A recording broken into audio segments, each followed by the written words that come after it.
तो गाइस आज हम बात करेंगे मैनेजर किम के चैप्टर नंबर 24 के बारे में, जिसका नाम है द ट्रियो। और आज की वीडियो की शुरुआत में हम देखते हैं मैनेजर किम लोगों के सामने जितने भी एजेंट होते हैं मैनेजर किम उनको कहते हैं, चलो अच्छा है मैं तुम लोगों को यहाँ पे इस तरह से नहीं छोड़ सकता क्योंकि उसके बाद तुम मेरा पीछा नहीं छोड़ोगे। लगता है ये सब कुछ जल्दी से खत्म करना होगा, उसके बाद हम तुम्हारी गाड़ी लेके यहाँ से चले जाएंगे। ग्राउंड हॉक को मैनेजर किम की सारी बातें समझ नहीं आ रही होती, इसलिए ग्राउंड हॉक कहता है, क्या आखिर ये चल क्या रहा है? तू जल्दी से खत्म करने की बात क्या कर रहा है? क्या तुझे इस बात का अंदाजा नहीं है कि तू कैसी सिचुएशन में फंस चुका है? तभी हम देखते हैं ब्यागडू माउंटेन को, जो कि किसी टाइम पे मैनेजर किम का सब ऑर्डिनेट था। ब्यागडू माउंटेन अपना चाकू मैनेजर किम की तरफ करते हुए कहता है, सर क्या मैं आपके शब्दों को सीरियसली ले सकता हूँ? बट पलक झपकते ही मैनेजर किम ब्यागडू माउंटेन के बिल्कुल करीब पहुंच जाते हैं और जेट कुंडो से उसकी अच्छी तरह से तोड़ देते हैं, जो देख के मैनेजर किम के बाकी के दो सबऑर्डिनेट्स बोल रहे होते हैं, सर आखिर ये क्या है? क्या ये जेट कुंडो है? मैनेजर किम ब्यागडू माउंटेन को निपटाने के बाद कहते हैं, तुम हरामखोरो, क्या मैंने तुम्हें ये सिखाया था? और मैनेजर किम बाकी के बंदों को भी उड़ा के मारने लगते हैं। ये एजेंट्स मैनेजर किम की मार की वजह से हवा में उड़ रहे होते हैं, जिसको देख के मिंजी काफी ज्यादा हैरान होती हैं। तभी जिनचॉल मिंजी को कहता है, ओह तुम जरूर मिंजी होंगी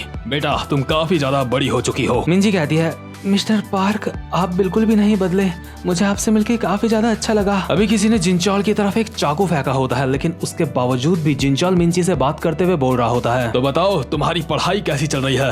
मैंने सुना स्कूल में ग्रेडिंग सिस्टम बदल गया है। और जो चाकू जिनचॉल की तरफ आ रहा होता है उसे वो गोली मार के हवा में उड़ा देता है, और वो भी बिना देखे। जिनचॉल की तरफ अभी 3-4 चाकू और फेंके गए होते हैं। जिनचॉल उन सबको गोली मार के उड़ा रहा होता है और साथ ही साथ में मिंजी से बोल रहा होता है, इन बदलाव की वजह से मुझे मेरी बेटी के फ्यूचर की चिंता होने लगी है। मैंने सुना है बच्चों के लिए यूनिवर्सिटीज में एडमिशन लेना भी काफी ज्यादा मुश्किल होने वाला है। वैसे क्या तुमने वो आर्टिकल पढ़ा जो कॉलेज एडमिशन सिस्टम से रिलेटेड है? वो जरूर तुम्हारे काम आएगा, उसे पढ़ना जरूर। वैसे बेटा मुझे गलत मत लेना, लेकिन अच्छे ग्रेड्स लाना काफी ज्यादा जरूरी है। लेकिन अगर तुम पढ़ाई के साथ साथ मजे मस्ती भी कर सकती हो तो इससे किसी को भी कोई दिक्कत नहीं होगी। हा हा हा। इतने में ही जिनचॉल के बगल से 2 एजेंट आते हैं जिनचॉल के ऊपर हमला करने के लिए, लेकिन जिनचॉल बिना देखे ही उनमें से एक बंदे की गर्दन पकड़ लेता है और दूसरा बंदा मैनेजर किम का शिकार हो गया होता है, जो कि हमें दिखाया भी नहीं जाता। इतने में ही 2 एजेंट्स मिंजी की तरफ से उछलते हुए आते हैं और कहते हैं, इस साइड से अटैक करो, हमें इस लड़की को बंदी बनाना है, जल्दी से इसे अपने कब्जे में ले लो। लेकिन जो बंदे उछलते हुए मिंजी की तरफ आए होते हैं, हांशु श्योंग लाते मार के उन्हें वापस से उछाल देता है। हांशु श्योंग की लाते इतनी ज्यादा परफेक्ट होती है कि इन बंदों के मुंह ही मुंह पे लाते पड़ रही होती हैं। तभी ग्राउंड हॉक के पीछे से 2 एजेंट मैनेजर किम के ऊपर चाकू फेंकते हैं, बट मैनेजर किम उन चाकू को बिल्कुल इस तरह से पकड़ लेते हैं जैसे वो एजेंट मैनेजर किम को ये चाकू दे रहे हो। इसके बाद मैनेजर किम 4-5 चाकू फेंकते हैं एजेंट्स की तरफ, जिससे 2 एजेंट तो ग्राउंड हॉक की आंखों के सामने मर जाते हैं। और ग्राउंड हॉक अभी हैरान होकर अपने मन में बोल रहा होता है, एक सेकंड के लिए मुझे खुद के ऊपर हैरानी हो रही है, कहीं ऐसा तो नहीं कि मैंने गलत लोगों से पंगा ले लिया है। मैंने सोचा था मेरे साथ ब्याकोडू माउंटेन है, ब्याकोडू माउंटेन उन 5% लोगों में से है जो अपनी नर्क जैसी ट्रेनिंग करने के बावजूद भी जिंदा बच चुके हैं। लेकिन ये सोचते सोचते मुझे एहसास ही नहीं हुआ कि अब मेरे साथ मेरे सिर्फ 20 लोग बचे हैं। और मैनेजर किम एक करके उन 20 को भी निपटा रहे होते हैं। इन 20 लोगों के नंबर सब धीरे धीरे करके घट रहे होते हैं। ये 18, 17, 16, 15 होए जा रहे होते हैं। और ग्राउंड हॉक अपने बंदों को पिटता देख खुद से बोल रहा होता है, आखिर जेट कुंडो इतना ज्यादा पावरफुल कब से हो गया है? आखिर ये राक्षस है कौन? भले ही हम बिना हथियार के फाइट कर रहे हैं, लेकिन फिर भी हम इनसे हार कैसे सकते हैं? साथ ही साथ में वो बंदा मेरे लोगों को टाइकोंडो से मार रहा है, और वो आखिर वो इंसान क्या कर रहा है? ग्राउंड हॉक का मतलब अभी जिनचॉल से होता है, जो कि अभी किसी से कॉल पे बात कर रहा होता है और साथ ही साथ में ग्राउंड हॉक के बंदों को मार भी रहा होता है। जिनचॉल इन एजेंट्स को मारते मारते कॉल पे कहता है, तुमने सही कहा, तुमसे बात करके काफी ज्यादा अच्छा लगा। ठीक है, अब मैं तुमसे बाद में बात करूंगा। और देखते ही देखते ग्राउंड हॉक के यहाँ पे सारे बंदे निपट जाते हैं। और ग्राउंड हॉक को इस बात का एहसास होता है कि सिर्फ 3 लोगों ने उनके हेडक्वार्टर में हंगामा मचा दिया है, पूरे हेडक्वार्टर को खत्म कर दिया है। ग्राउंड हॉक अभी इन तीनों को देख के इतना ज्यादा डर चुका होता है कि वो अपनी जगह से हिल भी नहीं पा रहा होता। तभी मैनेजर किम ग्राउंड हॉक के पास आते हैं और उसकी जेब से उसकी कार की चाबी निकाल के यहाँ से चले जाते हैं। और ग्राउंड हॉक बस फटी हुई आंखों से इनको देखे जा रहा होता है और कुछ भी नहीं कर पा रहा होता। मिंजी अभी डरते डरते ग्राउंड हॉक की तरफ देख रही होती है। इतने में ही मैनेजर किम मिंजी को कहते हैं, बेटा उम्मीद करता हूँ तुम ज्यादा हैरान नहीं होंगी, क्या तुम्हें कहीं चोट लगी है? अभी तुम कैसा महसूस कर रही हो? मिंजी कहती है,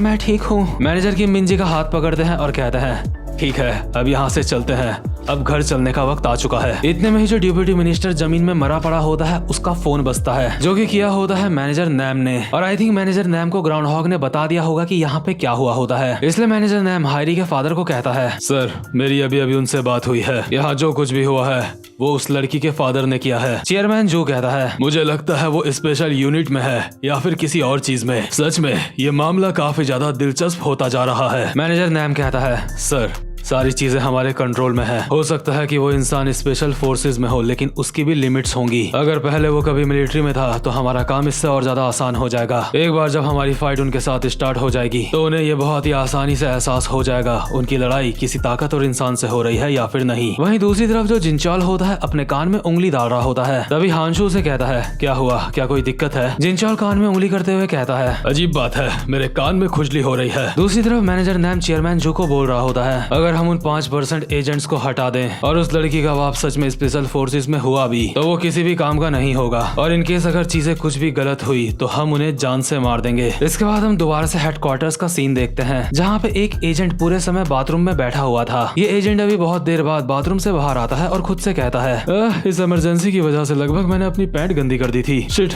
मुझे वहाँ अंदर बैठे बैठे काफी ज्यादा लेट हो गई है। उम्मीद करता हूँ सब कुछ सही चल रहा होगा, मुझे जल्दी से वापस जाना चाहिए। लेकिन जैसे ये बंदा बाहर आके देखता है तो इसकी फटके 4 हो जाती है, क्योंकि यहाँ की दीवारें टूटी हुई होती हैं और काफी सारे एजेंट्स जमीन में जख्मी हालत में पड़े होते हैं। ये बंदा चिल्ला के कहता है, आखिर यहाँ पे क्या हुआ है, ये सब कुछ क्या है? तभी दूसरा एजेंट जो जमीन में जख्मी हालत में पड़ा होता है कहता है, हमारे ऊपर हमला हुआ था और वो भी सिर्फ एक आदमी ने करा था। दरअसल हेडक्वार्टर्स का जो ये वाला हिस्सा होता है, यहाँ पे जिनचाल पार्क ने अकेले ही ये सारी तबाही मचाई होती है। जहाँ पे मैनेजर किम लोग लड़ रहे होते हैं वो दूसरा हिस्सा होता है हेडक्वार्टर्स का, और जिनचाल पार्क इस हिस्से को निपटा के ही मैनेजर किम लोगों की तरफ गया था। अभी जो एजेंट होता है अपने साथ के बंदे को कहता है, सर आखिर आप क्या कह रहे हैं? क्या ये सब कुछ सिर्फ एक इंसान ने करा?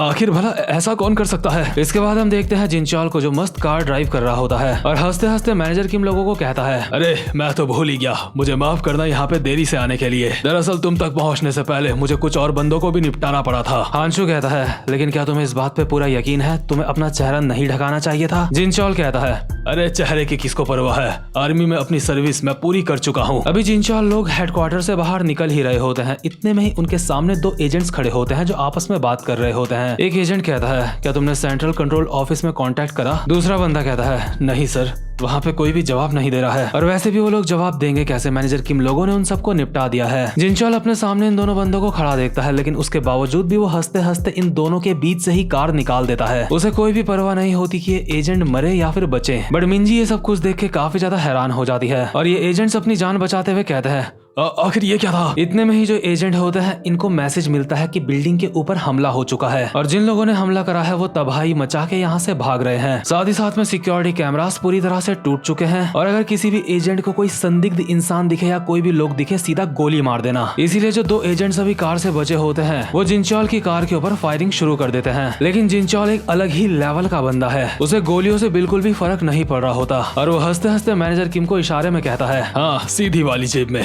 वो मेरी सीधी वाली जेब में है। और मैनेजर किम जिनचाल की सीधी जेब से एक गन निकालते हैं और जो 2 बंदे उनके ऊपर फायरिंग कर रहे होते हैं मैनेजर किम देखते ही देखते उन दोनों को निपटा देते हैं। ये सब कुछ देख के मिंजी को याद आता है कि ग्राउंड हॉग ने कहा था कि तुम्हारे फादर एक जासूस हैं जो हमारे लिए परेशानियां खड़ी कर रहे हैं। मिंजी अभी काफी ज्यादा हैरान होती है और उसको वो पुराने पल याद आ रहे होते हैं जब उसने अपने डैड को एक बिल्कुल नॉर्मल इंसान की तरह देखा था। मिंजी को याद आता है कि उसके डैड तो हमेशा उससे नॉर्मली ही बात किया करते थे, तो फिर वो आखिर एक एजेंट कैसे हो सकते हैं? और जब मैनेजर किम एजेंट्स के ऊपर फायरिंग कर रहे होते हैं तो एक गोली उनके गाल को छू के भी चले जाती है। आंशु शियोंग मिंजी को कहता है, मिंजी नीचे झुक जाओ, ये काफी ज्यादा खतरनाक है। जिनचाल फुल मजे में हंसते हंसते कहता है, लगता है यहाँ का सारा एक्शन खत्म हो चुका है, मैं अब स्पीड बढ़ा रहा हूँ इसलिए किसी चीज को पकड़ लो। हा हा हा हा। और ये हम यहाँ से चले। 8-10 एजेंट इनकी कार के पीछे भागते भी हैं लेकिन वो इनका कुछ भी नहीं कर पाते। मैनेजर किम के गाल से भी खून निकल रहा होता है और मिंजी मैनेजर किम को काफी ज्यादा हैरान होकर कहती है, डैड आप मेरे डैड हो है ना? मैनेजर किम मिंजी को गले लगाते हैं और कहते हैं, मुझे माफ कर दो,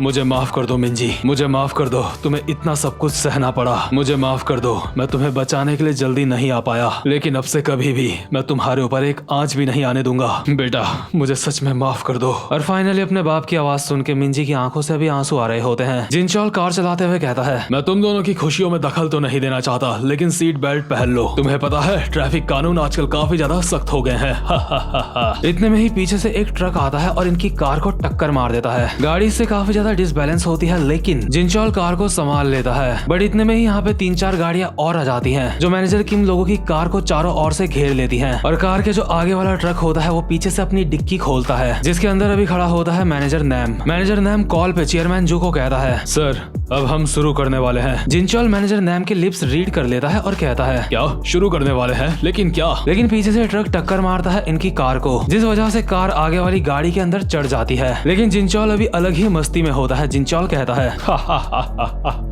हे, क्या तुमने उसके लिप्स रीड करे? उसने बोला अब वो स्टार्ट करने वाला है। सच में इनको देख के मुझे काफी ज्यादा हंसी आ रही है। एक पल के लिए मैंने सोचा शायद वो कुछ और बोल रहा है। सच में आजकल के बच्चों को अच्छी तरह से पता है कि वो मुझे कैसे हंसा सकते हैं। आखिर ये लोग क्या करने की सोच रहे होंगे? क्या इनके पास कोई प्लान होगा या फिर कुछ और? सच में मुझसे और ज्यादा इंतजार नहीं होता ये जानने के लिए। चलो देखते हैं आजकल के बच्चे क्या कर सकते हैं। जहाँ जिनचोल अभी इतना ज्यादा हंस रहा होता है, वही मैनेजर किम और हांशु थोड़ा सा सीरियस लग रहे होते हैं। बट इसके बाद हमें बताया जाता है जिनचोल की हंसी का कारण, और वो ये होता है कि जिनचोल को बोला जाता है वॉर हीरो। जिनचोल ने वेस्ट एशिया में 3 जंग लड़ी होती हैं। उसने 12 सिविल वॉर लड़ी होती है मिडिल ईस्ट में। इराक के भी 7 बड़े दंगों में वो शामिल था, मतलब एज अ आर्मी मैन वहाँ पे अपनी ड्यूटी दे रहा था। फिलिस्तीन में भी कुछ जंग वगैरह हुई थी, वहाँ पे भी वो शामिल था। साथ ही साथ में पाकिस्तान के भी कई सारे आतंकवादियों को उसने अपने कार्यकाल में निपटाया होता है। और यार यहाँ पे जिनचोल ने इतनी सारी वॉर्स लड़ी होती है ना कि मैं उनको गिनाने में भी मतलब मैं सोच रहा हूँ कि इतनी सारी बातें आपको कैसे बताऊं। जिनचोल ने लगभग 189 आतंकवादियों की तो अब तक जान ही ले ली होती है, और ये तो सिर्फ ऑफिशियल आंकड़ा होता है। उसने असल में कितनों की जान ली होगी ये हमें पता नहीं। लिटरली इस बंदे ने इतनी वॉर्स लड़ी है जितनी मिंजी ने सांसें नहीं ली होंगी। और ऐसे बंदे के सामने कोई बोल रहा हो कि हम अपना काम शुरू करने वाले हैं तो हंसी आना जायज है। तो खैर इसी के साथ ये वाला चैप्टर यहीं पे खत्म होता है। उम्मीद करता हूँ कि आपको आज की वीडियो भी अच्छी लगी हो, और चैनल पे अगर आप नए हो तो चैनल को भी सब्सक्राइब कर देना। अब मैं मिलूंगा आपसे अपनी नेक्स्ट वीडियो में, तब तक के लिए गुड बाय।